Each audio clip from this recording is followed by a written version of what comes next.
ও মায়া কি কয় দেখছো?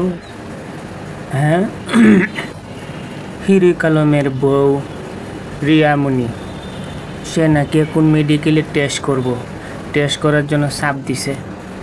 আরেক বেটার সাথে ভিডিও বানাই দেখছি। এখন সে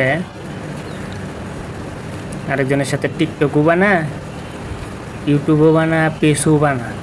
তোমরা যে কত বেডেনের সাথে নং ডং করবা, তোমাকে তো এক বেটা দিয়া হয় না, কয়েকটা বেটাই লাগে।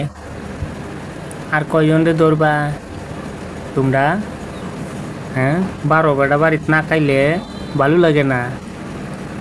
তোমরা 12 বেটা বাড়িতে খাইয়াই ভালো লাগে। রিয়ামণি হাইডি কি নাচে, কি সুন্দর সুন্দর পোশাক পিনদে নাচে গো। বেদুর্মির ঘরের বেদুর্মিরা। কোনো মুসলমানের মেয়ে এইভাবে নাচানাচি করে রি? পদ্মার আড়ালে থাকলে কি তোমারে পুটকির বাদে গুড়া কিরমি কামড় মারে? আবার কইতাছে এনে কি একটা গবেষক হইছে, মেডিকেল টেস্ট করানি চাপ দিছে। হ্যাঁ, মেডিকেল টেস্ট করাই লাগবো কি লাগিয়া? হন মেডিকেল টেস্ট করতো না? তুমি বিভিন্ন বেডেনের সাথে মিশতাছো, কার কি আছে ময়লা সয়লা এদিকে চেক করো লাগতো না? পরীক্ষা করে না করলে ধরা পড়বো? পরীক্ষা তো করো লাগবো। তুমি বুঝো না নিজেই?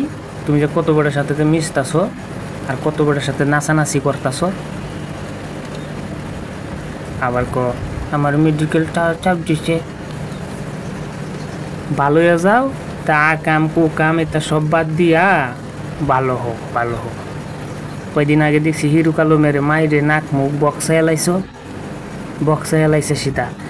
এই বেচারার ঘরের বেচারা এই চেহারা দেখলে টয়লেটে ধরে। আবার কিরকম বেটিনেদেরকে উল্টাইয়া পাল্টাইয়া নাচানাচি করে। আলা বেবি নাজমিনের ঘরের